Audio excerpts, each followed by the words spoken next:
has sentido fuertemente atraído por una persona y luego terminó siendo un vínculo que no te hace feliz? ¿Has nacido de una madre o un padre por quien sientes culpa, rabia, decepción o miedo? ¿Te ha tocado tener un hermano o familiar que te hace sentir herido? ¿Te ha tocado vivir vínculos primarios patológicos? Pues probablemente esta situación no sea nueva para ti, aunque la hayas vivido desde el primer día de tu existencia. Estos vínculos difíciles vienen en nuestra mochila cuando nacemos. Traemos desde antes de nuestra concepción los vínculos no resueltos de nuestras vidas pasadas.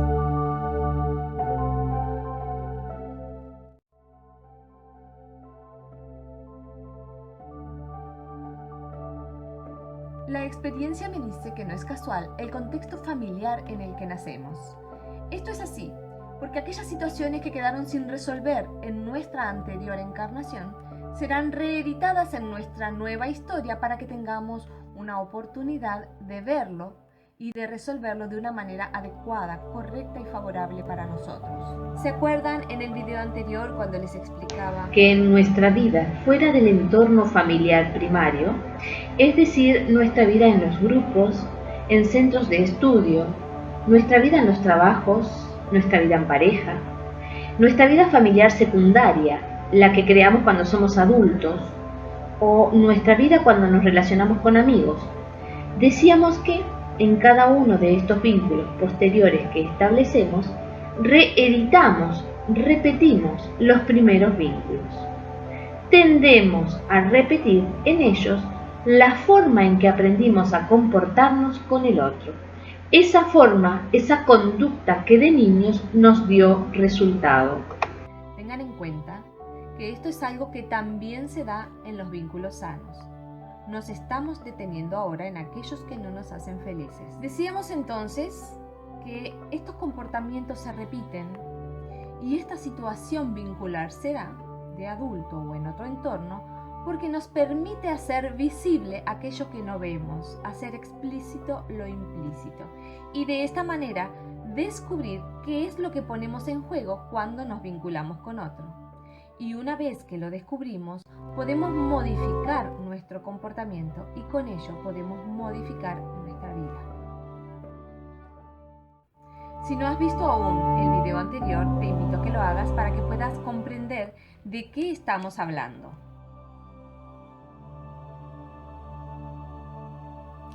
Decíamos entonces que en cada encuentro con el otro, lo que se va a dar es una comunicación y un aprendizaje que son los que nos permitirán vernos a nosotros mismos y modificar nuestro comportamiento, modificar nuestra vida a nuestro favor. Pero, ¿qué pasa cuando una persona sigue viviendo ese personaje de una forma acrítica, sin tener conciencia, sin darse cuenta de qué es lo que pone en juego de sí mismo cuando se vincula?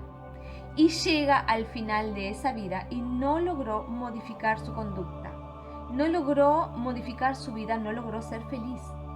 Sufrió y no logró aprender lo que tenía la oportunidad de descubrir. Pasa que en su siguiente encarnación va a encontrarse nuevamente con ese otro ser con el que tuvo la vivencia. Va a volver a nacer con un vínculo primario patológico, va a volver a llegar adulto y repetir el comportamiento y a tener una nueva oportunidad para descubrirse. Y si tampoco lo hace en esta oportunidad, ese vínculo se va a reeditar y se va a repetir encarnación tras encarnación. Será un patrón repetitivo, será un círculo vicioso. Les voy a contar un pedacito de una historia que aparece en mi libro Mochilas pesadas, bagaje de una vida anterior. En esta historia van a poder apreciar de qué manera se repite ese patrón encarnación tras encarnación. Presten atención. Blanca, una niña de 13 años, fue casada con un militar de 55 en Andalucía, España, siglo XVI. Cuando nació su primer hijo, tuvo un parto problemático y peligroso. 4 años después, nace su segundo hijo y Blanca se enferma de una depresión postparto. Totalmente incomprendida por la medicina de la época, con una total falta de contención y de cuidados, termina en una especie de psicosis depresiva. Es cruelmente discriminada y alejada de todo entorno social y totalmente desvalorizada. Su esposo se vinculaba con ella insultándola, golpeándola y disminuyéndola como respuesta a su estado mental y emocional. Cuando su hijo menor tenía 1 año, Blanca huye de su casa, abandonando a sus hijos y a su marido. Estos niños fueron criados por ese padre ya mayor, intolerante, rudo, para nada afectuoso, y crecieron con un rencor hacia esa madre que les abandonó, sintiendo que no les protegió, y al mismo tiempo crecieron añorándola. Alberto, el menor, de adulto era un hombre rudo e impulsivo. Se enamora de una muchacha vecina que se caracterizaba por ser muy apagada y tener la mirada triste. De alguna manera, Alberto imaginaba a su madre parecida a ella, y la búsqueda inconsciente de esa madre que nunca tuvo, de esa figura femenina que cumple el rol de los cuidados, de las caricias, le hacían sentirse caprichosamente atraído por aquella muchacha que no casualmente le rechazaba. Ya en el siglo XIX, Blanca, con el nombre de María, se enamora de un hombre que en aquella vida anterior había sido su hijo Alberto. Se casan y ese hombre, que ahora se llama Don Diego, la ama con locura, pero vive con un inexplicable temor de perderla. Este Don Diego, que nace en un contexto cultural y familiar sumamente machista, se asegura de no perder nuevamente a esa mujer, encerrándola en el lado oeste de su majestuosa casa, lugar del que jamás le permitió salir. De esta manera ejerció sobre ella un tipo de violencia doméstica basada en un miedo.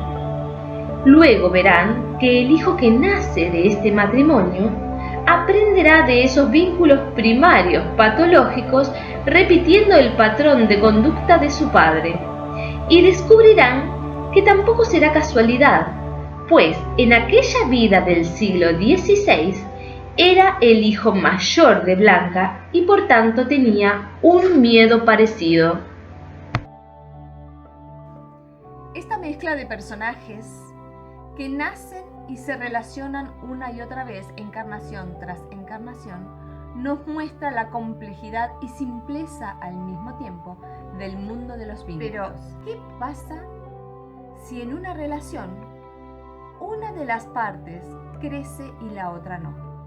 Una de las partes sí logra verse a sí mismo, sí logra comprender lo que está poniendo en juego de su propia historia y aprende y crece y modifica su conducta, pero la otra no. ¿Qué es lo que sucede entonces? Sigue reencarnando y reeditando ese vínculo patológico con esa otra persona hasta que ambas partes hayan logrado superarlo. Si ustedes quieren saber la respuesta a esta pregunta, entonces les invito a que estén atentos a mi próximo video.